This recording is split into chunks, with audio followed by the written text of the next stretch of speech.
பார்த்த உடனே காதலா? ஆமா சார், ஃபர்ஸ்ட் டைம் எனக்கு பார்க்கும்போதே அவரை பிடிச்சிருச்சு. உங்களுக்கு பார்த்த உடனே காதலா? மோதலாவே போயிட்டு இருந்தது. மோதலுக்கு அப்புறம் காதல் சார். ஃப்ரெண்டு என் கூட ஒருத்தி இருப்பா, அவகிட்ட சொல்லியிருந்தேன் அந்த பையன் ஹேர்ஸ்டைல் தனுஷ் மாதிரி இருக்குடி அப்படி சொல்லிட்டு.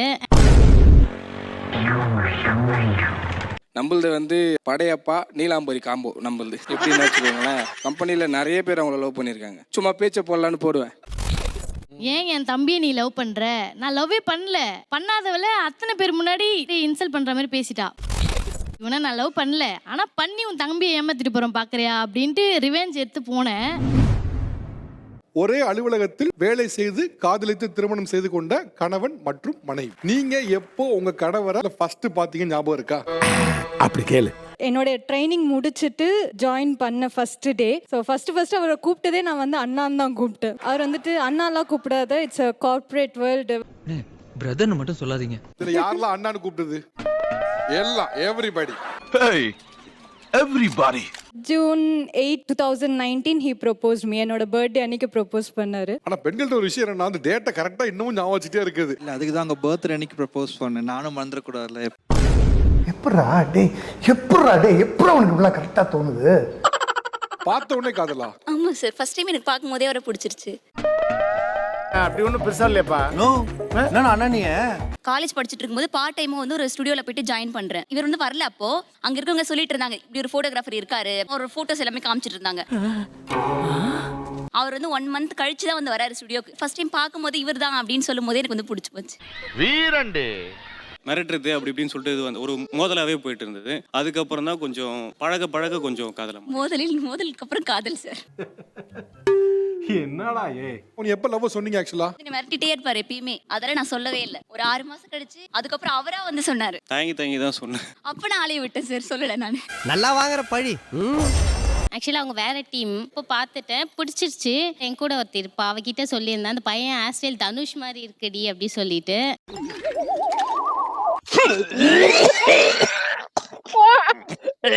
ஓகே, தனுஷ் உங்களுக்கு பிடிக்கும். சோ அதனால அந்த ஹேர்ஸ்டைலுக்காக அவங்க லவ் பண்றதையே அவங்க ஃப்ரெண்டு தான் என்கிட்ட சொன்னாங்க சார். பிப்ரவரியில லவ் சொன்னாங்க, நான் ஏப்ரல்ல அந்த டைம்ல. அந்த 2 மாசம் என்ன யோசிச்சீங்க? எனக்கு அப்ப லவ்லாம் என்னன்னு தெரியாது சார். டேய் உனக்கெல்லாம் வேற இருக்காடா? இது எத்தனை வயசுல நடந்துச்சுப்பா? 21. இல்ல 21 வயசு லவ்னா என்னன்னு தெரியாதுன்னா எனக்கு புரியலையே. லவ் வந்தது இல்ல சார். இல்ல நாளா கோவான்னு சொல்லி லவ் பண்ணிட்டு இருந்தேன். அவன் நல்ல ஆக்ஷன் பண்ணுவான் பாருங்க, நல்லா சிரிக்கிறான் பாருங்க. நம்மளது வந்து 2016ல படையப்பா நீலாம்பரி காம்போ. நம்மளது எப்படின்னு வச்சுக்கோங்களேன், அவங்க என்ன தம்பின்னு தான் கூப்பிடுவாங்க. பிரதர் அதெல்லாம் நீ சொல்லக்கூடாது. ஏன் சொல்ற நீ? அதெல்லாம் நீ சொல்லக்கூடாது. நம்ம இப்படி சொல்றது லைக் ஒரே ஆஃபீஸ் தான் ஒர்க் பண்ணோம். பதட்டப்படாதீங்க, மெதுவா சொல்லுங்க. கொஞ்சம் பதட்டமா தான் இருக்கு. தைரியமா சொல்லப்பா, நீங்க பயப்படாத. பயப்படாதடா. அவங்க 9 லீடரா இருந்தாங்க. அவங்கள பார்த்தாலே எல்லாருக்குமே பயம். ஏன்னா ஒரு மாதிரி டெரரான கேரக்டர். யாரு? யாருக்கிட்ட விடுற? கம்பெனில நிறைய பேர் அவங்கள லவ் பண்ணியிருக்காங்க. சும்மா பேச்சை போடலான்னு போடுவேன். என்னடா தம்பி இங்க வா, மிரட்டுவாங்க சார். இது எப்ப லவ் அவங்களுக்கு மாறிச்சுன்னா, என்னோட ஃப்ரெண்டு வந்து அவட்ட சண்டை போட்டான். அதை போட்ட உடனே இவங்களுக்கு என்ன ஆயிடுச்சுன்னு தெரியல. 3 மாசம் என்கிட்ட பேசல சார். இந்த புள்ள பேசலன்ட்டு நான் என்ன பண்ணிட்டேன், சரி ஆஃபீஸ் விட்டு நின்னுலான்ட்டு இன்னைக்கு லீவ் எடுத்துடலாம், அவ்வளோ முடிச்சிடலாம் அப்படின்னு நினைக்கும் போது, டே தம்பி இங்க வான்னு மறுபடியும் பேசினாங்க. சரி மறுபடியும் லவ் தான் வந்துடுச்சு போலன்ட்டு மறுபடியும் போனேன். செல்லத்துக்கு வைக்கத்தை பாத்தியா? அப்புறம் பார்த்தா ஒரு 3 மாசம் கழிச்சு சொல்றாங்க, உன்னை பழி வாங்க தான் நான் வந்து உன்னை லவ் பண்ணேன் அப்படின்னாங்க. அவங்க வீட்ல இருந்து யாரோ ரிலேஷன் யாருன்னு தெரியல, அந்த பொண்ணு வந்து ஏன் என் தம்பியை நீ லவ் பண்ற? நான் லவ்வே பண்ணல, பண்ணாதவள அத்தனை பேர் முன்னாடி இன்சல்ட் பண்ற மாதிரி பேசிட்டா. எவ்வளவு பெரிய அவமானத்தை கொடுத்துட்டீங்க, திருப்பி கொடுத்துடணும். உன்னை நான் லவ் பண்ணல, ஆனா பண்ணி உன் தம்பியை ஏமாத்திட்டு போறோம் பாக்குறியா அப்படின்ட்டு ரிவெஞ்ச் எடுத்து போனேன். ஆனா இப்படி பழி வாங்குற ஹீரோ நான் பார்த்ததே இல்லப்பா. நானே ரிவெஞ்ச் ஆகி 10 வருஷமா இங்கே 10 வருஷமா ஹஸ்பண்டா ஒர்க் பண்ணிட்டு இருக்கேன் சார். பழி வாங்க வந்தனா நானே பழி ஆயிட்டேன்.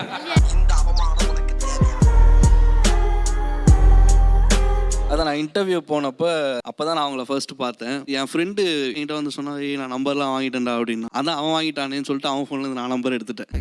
உனக்கு வெக்கமே இல்லையா? அதெல்லாம் பார்த்தா கிடைக்குமா? அவங்களாம் அப்போ ரொம்ப ஸ்ட்ரிக்டா இருப்பாங்க. எந்த அளவுக்கு ஸ்ட்ரிக்ட்னா, மிஸ்டு கால் பார்த்துட்டு திரும்ப மிஸ்டு கால் தான் கொடுப்பாங்க. ஏன்னா நாங்க ரொம்ப ஸ்ட்ரிக்ட்.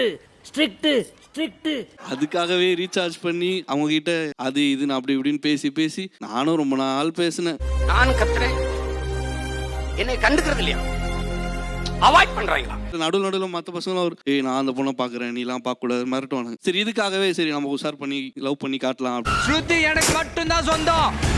பேசிட்டே இருக்கும்போது ஒரு கட்டத்துக்கு மேலே அவங்க எதுவுமே சொல்லாமலே இருக்கவும் இல்லை வேணாம் இதுக்கப்புறம் பேச வேண்டாம் அப்படின்னு நான் சொல்லும் போது அவங்க சொன்னாங்க என்ன இவ்வளோ நாள் பேசிட்டு திடீர்னு வேண்டாம்னா எப்படி.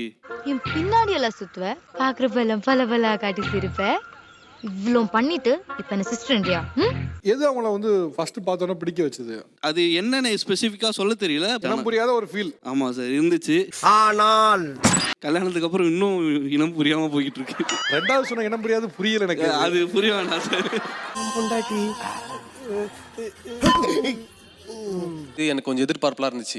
என்னோட ஃபீல்ட்லேயே இருக்கணும், கொஞ்சம் எக்ஸ்ட்ரோவர்ட்டா இருக்கணும். ஸோ இவங்ககிட்ட பழகும் போது அப்படி ஒன்று மேட்ச் ஆகிட்டே வந்துச்சு, ஒன்று கனெக்ட் ஆச்சு. கட்டுனா இவ்வளவு கட்டுறது இல்லைன்னா காலம் பூரா ஆஞ்சநேய சாமியா வாழ்ந்துறது. ஏன் இவங்களே நம்ம ப்ரொபோஸ் பண்ணலாமே அப்படின்னு சொல்லி அப்பா எங்க வீட்டில் பொண்ணு பார்த்துக்கிட்டு இருக்காங்க, அப்பா எனக்கு நீ என்னப்பா சொல்ற அப்படின்னு அவங்களை பார்த்து கேட்டேன். எனக்கு என்ன ரிப்ளை பண்றதுனே தெரியல. நல்லா யோசிங்க செட்டியார் சார். பண்ணி ஒரு 6 மந்த் டைம் எடுத்துட்டு அதுக்கப்புறம் ஓகே 6 months ஒன்றும் பேசலையா? 6 மந்த் பேசல சார். தங்கமான பையன் இவன் கூட டிராவல் பண்ணா நம்மளுக்கு சூப்பரா இருக்கும்னு. ஸோ அதனால தான் நான் ஒத்துக்கிட்டேன். ரொம்ப தேங்க்ஸுங்க. இந்த 6 மாசம் வெயிட்டிங் பீரியட் எப்படி இருந்துச்சு? சரி நம்ம வேற ஏதாவது ட்ரை பண்ணுமா, நம்ம டைம் வேஸ்ட் பண்றோம் போல. யா அதாவது எப்படின்னா சாரி சார், நீங்க தப்பா ஃபீல் பண்றீங்க. என் காதலுக்கு ஒரு பெரிய துணையா இருப்பேன், வாழ்க்கைக்கு ஒரு பெரிய துணையா இருப்பேன்னு உருகி பேசிச்சப்ப அந்த பொண்ணு அக்செப்ட் பண்ணலன்னு ஒண்ணு இவர் என்னென்ன யோசிச்சிருக்காரு பாருங்க.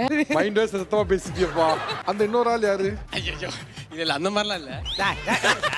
தெரியும். when you have a second option there will be someone. Second option இதுக்கப்புறம் சர்ச் பண்ணணும். ஏதோ மழுப்புற மாதிரி தெரியுது, வீட்டுல போய் கேளுங்க. என்னடா என்னையா போட்டு கொடுக்குற? எங்களோட டீல் வந்து சொல்றாங்க புதுசா வந்து ஒரு பொண்ணு வந்திருக்கடா வாடா அப்படின்ட்டு. இல்ல நான் வர முடியாது நான் சொன்னேன். நல்லா இருக்குடா வாடா அப்படின்னாங்க. பொண்ணு தானே பொண்ணே வரேன்னு சொல்லிட்டு பொண்ணை போய் டோர் தந்தோடனே பார்த்துட்டேன். அவ்வளவு வெறி மாப்பிளைக்கு. ஃபர்ஸ்ட் யார் லவ் சொல்றான்? அவங்கதான் அவங்க சொன்னாங்க. ஸ்டேட்டஸ்ல வச்சு. இல்ல புரியல. என் பேர் கண்மணி சார். கண்மணி அன்போட காதலன்னு சொல்லிட்டேன். ஈமோஜில வந்துட்டு ஐ பிளஸ் பெல் சிம்பிள் வச்சு ப்ரப்போஸ் பண்ணாரு. எப்படா இவன் நீ சாதாரண நினைச்சிங்க பாவன ஸ்மார்ட்ரா. அவர் உங்களுக்கு தான் சொல்லிருக்காருன்னு புரிஞ்சிருச்சு. அது எப்படி சார் புரியாம இருக்கும்? போதும் சார், தெரியும் சார், தெரியும் சார். ஏன்னா அந்த டீம்லயே வந்துட்டு கண்மணிங்கிற பொண்ணு நான் மட்டும் தான், வேற யாரும் இல்ல. அக்செப்ட் பண்ணதுக்கு அப்புறமா டீமுக்கு தெரிஞ்சு வேலையை விட்டு தூக்கிட்டாங்க. அது கம்பெனில லவ் பண்ணீங்கன்னு ஒரே காரணத்துக்காக. ஆமா சார். நீலாம் மென்டலடா நீங்க. போய் இருக்கிற ஹெட் லீடர் ரீஜனல் அங்குள்ள பிளான் ஹெட் எல்லாத்துபடி சண்டை. இவன் மூஞ்சியும் முகரையும் ரொம்ப பயலே. இதில் கவசம் பேரு முழிக்கின்ற மொழியை பார். ஒரே சண்டை சார். சரி. நான் ERல கம்ப்ளைண்ட் பண்ணிட்டு நானும் வேலையை விட்டு நின்னுட்டேன். பிரசன்ட் கண்ட்ரீஸ்ல வந்து ரெண்டு பேரும் லவ் பண்ணாங்கன்னா ஓகே லவ் பண்ணுங்கன்னு விட்டுருவாங்க. பட் இங்க வந்து லவ் பண்ணி இருக்காங்க அப்படின்னு தெரிஞ்சாலும் ஒன்லி வேலையை விட்டு தூக்கிடுறாங்கல்ல. பெரிய மனுஷனையா நீ? புழு பூச்சி கூட கேவலமானவன். எக்கனாமியும் வளரணும், சொசைட்டியும் வளரணும்னா இந்த மாதிரி ஒரு பிற்போக்குத்தனமான நடவடிக்கையை வந்து கம்பெனிஸ் வந்து ரைட் டைம் ஸ்டாப் பண்றதா சரி. யோ நான் அசிங்கமா திட்டிட்டு இருக்கிறேன், ஏதோ அவார்டு வாங்கினாம சிரிச்சிட்டு இருக்கிறேன். நான் ஒரு இடத்துல நான் வேலை பார்த்துட்டு இருந்தேன். நான் அங்கே வேலை கேட்டிருந்தேன். அவங்க இன்னொரு இடத்துல ரெஃபர் பண்ணியிருந்தாங்க. அப்போ ஒருத்தவங்க நம்பர் கொடுத்துருந்தாங்க. அதுதான் அவங்க நம்பர். ஹாய் அண்ணா, அந்த மாதிரி ஒரு அண்ணா நம்பர் கொடுத்தாங்க. அவங்ககிட்ட பேச சொன்னாங்க. சரிம்மா நீ நாளைக்கு வந்துருங்க அப்படின்னு சொன்னாங்க. 100 ஆண்டு காலம் வாழ்க. கொஞ்ச நாள் கழிச்சு தான் எனக்கு தெரியும் சேம் ஏஜ் தான். அதுக்கு அதனால நான் அண்ணான்னு கூப்பிட்றத கட் பண்ணிட்டு பேர் சொல்லி கூப்பிட ஆரம்பிச்சிட்டேன். என்ன பேர் சொல்லி கூப்பிடுற? எங்க வீட்டில் எனக்கு மாப்பிள்ளை பார்த்துட்டே இருந்தாங்க. என்ன சொல்ற அப்படின்னாங்க. அப்போதான் டக்குன்னு இவங்களை பார்த்துட்டு இல்லப்பா எனக்கு வர பையனை பிடிச்சிருக்கு அப்படின்னு சொன்னேன். அப்போ வரைக்கும் நானே சொல்லலை சார் கல்யாணம் பண்ணிக்கலான்னு. நம்ம லவ் பண்றோம் அது இதுன்னு ஊருக்குள்ள ஏதாவது சொல்லியிருந்தேன்னா அச்சு மூஞ்சி கிஞ்செல்லாம் வச்சிருவேன். நான் வந்து கொஞ்சம் எல்லாருக்கிட்டையுமே கொஞ்சம் ஜாலியாக ஃப்ளோட் பண்ணி பேசுகிற மாதிரி பேசுவேன் சார் ஆஃபீஸில். உனக்கு வெக்கமே இல்லையா? ஆனால் நான் வேறு பொண்ணுகிட்ட பேசுகிறப்ப இவங்க கோவப்பட்டாங்க. பொசசிவ் ஆச்சா? லைட்டா. அப்படின்னா ஸ்பெஷல் ஆகுதுன்னு நானும் நம்ம பின்னாடி சுத்தினே இருக்குறா. என்கிட்ட அதுக்கு முன்னாடி அப்பதான் பேசிட்டு போறான். போயிட்டு திரும்ப அதே டைலாக் அந்த பொண்ணுகிட்டே பேசிட்டு இருக்கா. என்ன தவிர வேற எவ்வளவு நீ பார்த்த கொன்னுடுவேன். எங்க அப்பா கால் பண்ணோடனே டக்குன்னு யார்ட்டையும் கேட்கலாம் இல்ல. என்கிட்டே கேட்கல சார். ஏசப்பா. ஒரு பையனை லவ் பண்ணுறேன்னு உங்கள் அப்பா கிட்ட சொல்லிட்டாங்க. எங்க அப்பா நான் கேட்டோன்னே எங்க அப்பா ஃபோன் வச்சார். என்னாச்சு? அந்த பையன் வீட்டில் ஓகே சொன்னா நான் ஒத்துக்கிறேன். கொஞ்சம் கன்வின்ஸ் பண்ண லேட் ஆச்சு, ஆனால் கன்வின்ஸ் ஆயிட்டாங்க சார். அடேங்க அப்பா. தேங்க்யூ ரொம்ப நன்றி. நிகழ்ச்சி கலந்து கொண்டு இரு தரப்புக்கு மனமார்ந்த நன்றி. இந்த வீடியோ பிடித்து இருந்தால் சேனலை சப்ஸ்கிரைப் செய்யவும், ஏதாவது குறைகள் இருந்தால் கமெண்டில் போடவும், அப்புறம் மறக்காமலை போட்டுடுங்க. வரட்டா மாமே.